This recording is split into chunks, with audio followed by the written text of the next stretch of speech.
Hey everyone, this is James from Mad River Homestead here in Southwest Ohio. It is a beautiful sunny day. Last Sunday when I left to go out of work or out of town for work, it was 37 degrees. It's about 77, 78 degrees right now and perfectly sunny.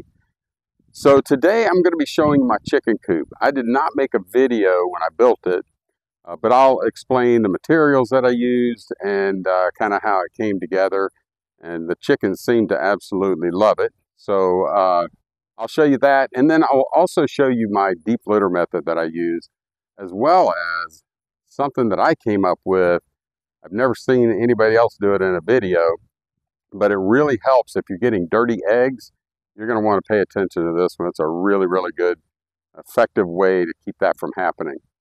So hope you enjoy the video. I really do appreciate your watching it. And if you can, hit the subscribe button, hit the like button, and all that good stuff. And of course, share it with someone. You never know who else might be, this might help. So thank you so much, and enjoy the video. So this is the coop, and I made it from pallets, using pallets. Now these weren't the free pallets that I got at Lowe's for some of my other projects. These were pallets that were all the same exact size. I only paid $5 each for them, so it was definitely well worth it because they were all the same size, and they all also had plywood on them. That's what you see on the exterior here. So I used 2 on this side, 2 on the other side, and 2 for the bottom. Now the doors I made, I'll show you what that looks like and how they open up. But these are the egg boxes. I chose to go with the outside the coop egg boxes just because it's a little smaller footprint inside, and I wanted them to have plenty of room to move around. So I have a double here. I'll go ahead and open that, show you what that looks like. And we do have a few eggs in there. But that's the double one. Sometimes on a warm day like this, you'll see a little mouse right in here, but I don't see him today. Maybe the chickens got him. So anyway, so that's the double, and that one's a single one there. And really the way I made them, I didn't have to, really doing much of any weatherproofing on them. I used this metal roofing, and it comes out plenty far over it to keep any rain out of it. Also, I recommend if you're doing egg boxes outdoors, make sure you use these carabiners. Raccoons are uncanny when it comes to figuring out how to open things, but they cannot open those carabiners. So that's what I use to close everything out here. This is left over from when I had my previous chicken run. Watch that build. That's a pretty good video. But my previous chicken run, I had electric all the way around it. I just haven't taken that out of the ground yet. So this is the door, and it's the same on each end. They'll swing up, so I'm going to show you what that looks like. Before I show you the door, just want to show you, I wanted this elevated a little bit off the ground because it's not treated wood, and I don't want it to rot. So you can barely see them. I've got blocks on each of the 4 corners, and then in the middle, there's one on this side, one on the other side. So it's a little bit farther off the ground down there, as you can see, but that way it's level at least. Also, these pallets, the floor pallets where they came together right here, ran lag bolts between those. So it kind of locked them together, just gave a lot more stability to the floor. All right, so I'll show you how the door works. Just have 2 carabiners, one on either side. Take those out, lift it up, pretty light, and I keep that handy just to prop it up. That lets me get inside and kind of do whatever I need to do. Okay, so here's the inside of the coop. Just a couple things here. There's a little gap here, so just from them kicking stuff up, scratching into in there, there's always some that comes out here. You can see it's pretty dusty right now, but it's dry, and that is one of the most important things about a chicken coop. So you can see the egg boxes there, pretty easy for them to get up into those. So we use the deep litter method, and you can see here, I put a couple pieces of wood here, and then on that other side. So these just kind of slide out whenever I'm getting ready to clean it out. And this is probably, man, it's a good 5 or 6 inches thick right now. And but it's dry all the way down. So back in, I think it was January or so, things had gotten so cold here, all their poop that was laying on top had been frozen, and then it started to thaw, started warming up, and we had poop all over our eggs. So I was looking in there, and I would come out and turn it every, couple, 2, 3 days. But what I decided to do is let the chickens start turning it for me, because I'm 60 years old now, and it's not so easy to get in there and turn that all the time. And anytime the chickens can do something to earn their keep, that's just fine with me. So what I did, I went ahead and just got some scratch grains and just tossed them all over around in the coop. The next day when I came out, all that poop was turned over, and it was more of the fresh pine shavings, which is what I use. I use the medium pine shavings. Those were on top. So that's what I started doing. I'm going to tell you, we hardly ever get poop on our eggs. I'll show you. In confidence, I'm just pulling this one out, and you can see it's just pristine, because we don't wash our eggs. I don't like to wash off that protective coating that they put on it. So now I've got to clean all this out, and I'm gonna do that, throw it in the wheelbarrow, wheel it over, and get a fresh compost pile started. Before I clean out the bedding, I did want to show you my roosting bars so you can see the height they are. Everything I've read says you should have them higher than the top of your, or at least higher than your nesting boxes, because otherwise they might be more inclined to, if it's at the same level, to just go ahead and sleep in the nesting boxes, and I never had that problem. Now, last winter, I had these a little bit higher. They were, well, you can see that little cutout right there. That's where I had them to last year. So they were way up in the top, more up in the top of the coop. And we had some really, really cold weather. We had, I think, 3 days in a row where the highest temperature was -7 degrees. And I had put plastic over the vents for the most part, at least the ones down there that were closer to them. But they still got some frostbite. And, it's not drafty in here. There's a good, there's good ventilation, but it's not drafty at all. But they did get some frostbite. I don't know if lowering those is going to help with anything like that, but it does get them down closer to the bedding. The bedding with that deep litter method is going to be providing some warmth on its own, some insulation. So I did set those down. I am going to add another roosting bar too, because they don't fill those up.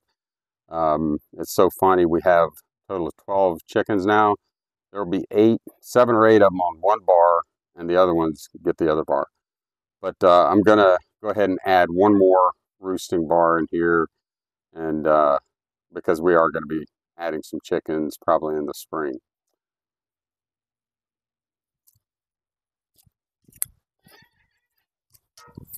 It's going to be great compost for next year, I can tell you that.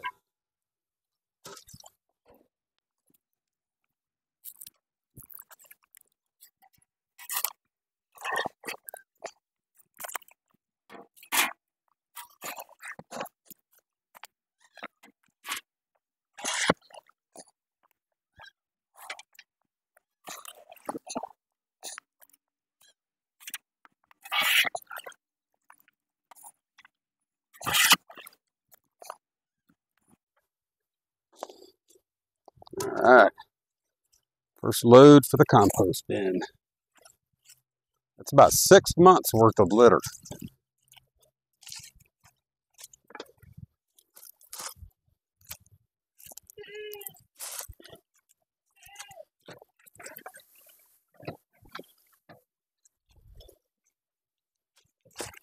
Okay, so if you watched my composting for dummies video, you ever heard me talking about keeping your compost pile at least damp.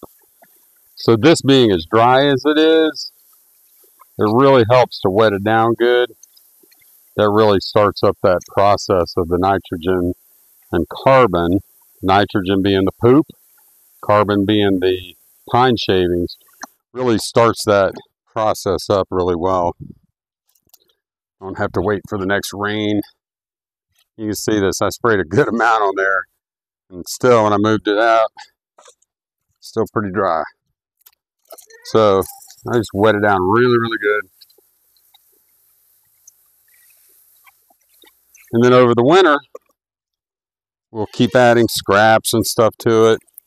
Pumpkins, as I said on my other video, are really good for compost. Feathers are considered a nitrogen, so they are really good for compost as well. In fact, if you saw that composting for dummies video, you didn't see any feathers in it, but there were feathers from from 21 chickens that we processed back in May. And every one of those feathers decomposed and became food for our garden.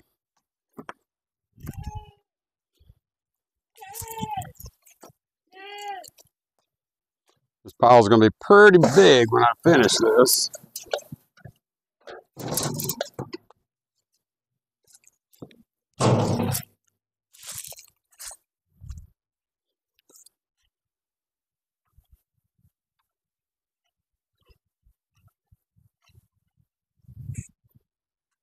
Okay, I have all the bedding cleaned out of the coop. I'll just get the leaf blower and blow it on out, get the rest of that loose stuff out of there. And made a pretty good bit of compost. That's at least 2.5 feet tall. I put the thermometer down in there. You can see it's right below 70, about 68 degrees. I'm gonna bring this out tomorrow and see what that is, see how much it warmed up overnight.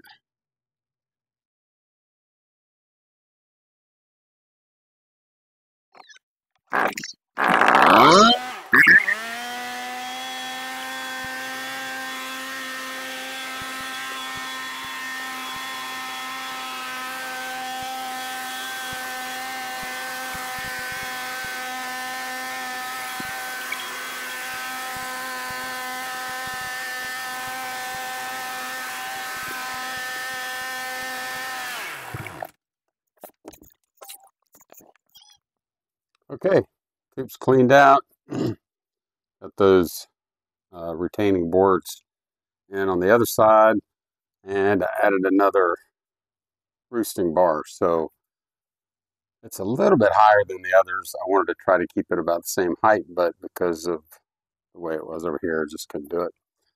I don't think it's enough that they're gonna really notice that much, but we'll see. Maybe I'll put the trail cam out here one night, see if they're using it. But I did forgot to mention a while ago, and you'll see it obviously now, but I put linoleum down to protect the floor, and you know, just the idea of trying to keep it as long as possible before I have to do anything differently. I will be building another coop, hopefully this coming year. I want to build a larger coop, one that I can walk inside.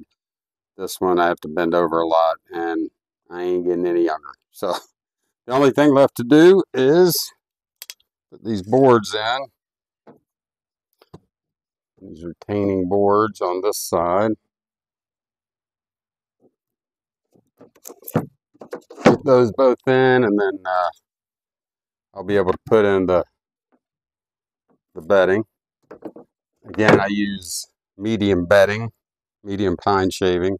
for the bedding, so I'll go ahead and add that in. We'll need to get some more bedding. Let's get them through tonight, but definitely need a little bit more. I like to have about 3.5 inches or so, 3 to 4 inches on the first bedding that I put in.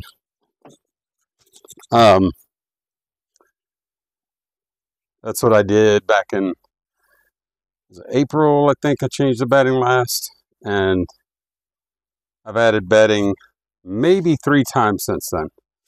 I've seen people add it every week.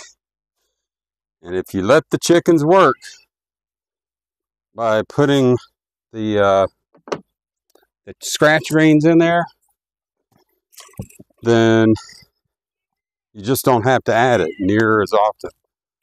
So you can see it's got a pretty good covering. That should actually do for now. So that's it for now. Close her up.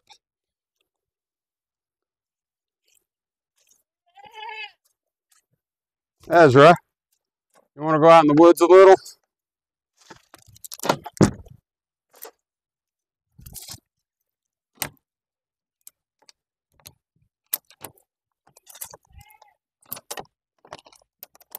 Okay, I wanted to thank you again for watching the video. Hopefully, like I said, it was helpful. Hopefully you can share it with someone else that might find some use as well with the information. Then want to add a couple things. One is, people ask all the time, especially people from the South, do you heat your coop during the winter? I tell them absolutely not. I would never recommend that. It's just, first of all, chickens can take some really cold temperatures, down to minus 20 degrees, which we never get that in Ohio that I can remember anyway. But, fires are the #1 killer of chickens because a lot of times those heat lamps, they'll fall, they'll, catch your bedding on fire. Next thing you know, you got a fire. And if it's close to your house, spread to your house as well. So I definitely don't recommend any kind of heat lamps, heat of any sort in a coop. Another thing about heating the coop is your chickens are going to get used to that warmer air or warmer temperature in the coop. And then when they go out in that cold, their body's not going to be able to adjust as well. So, let it go ahead and get cold in the coop. They can take it. Like I said, we had 3 days in a row, minus 7 degrees for a high last year. Yeah, a few of them got a little bit of frostbite on the tips of their combs, but they survived that, no problem. You can't even see it now. So what I would recommend, another thing is that I would recommend is getting a heated waterer, or be prepared, during those really cold snaps to be changing your water every day or adding water every day and just really watching it. I went ahead and splurged a little bit. I think it was about 35, 40 bucks at Rural King and got a heated waterer last year, and that saved the day. It was just perfect for them. I've heard people say they put the water and the feed inside the coop. The feed, not a big deal. More likely to get some poop in it when they're scratching around and stuff. That's why I hang mine in my run. I'm blessed to have that covered run. But I definitely would not add water, because water is going to get in the bedding, and then you can have a problem. Mold. When you're getting that heat, and then during the cold snaps, the heat, you get the steam. It's just not a good situation to have wet bedding in your coop. So I definitely would not recommend putting water in the coop. So that's my 2 cents. Again, hopefully this has been helpful. Appreciate you so much watching this video. And again, please share it with someone. Please subscribe if you haven't subscribed, and hit the notification button so anytime I drop a video, you'll be able to check it out. Until my next video, I hope you have a wonderful day, week, whatever. I don't know how long it'll be for my next video, but God bless you. And again, thank you for watching.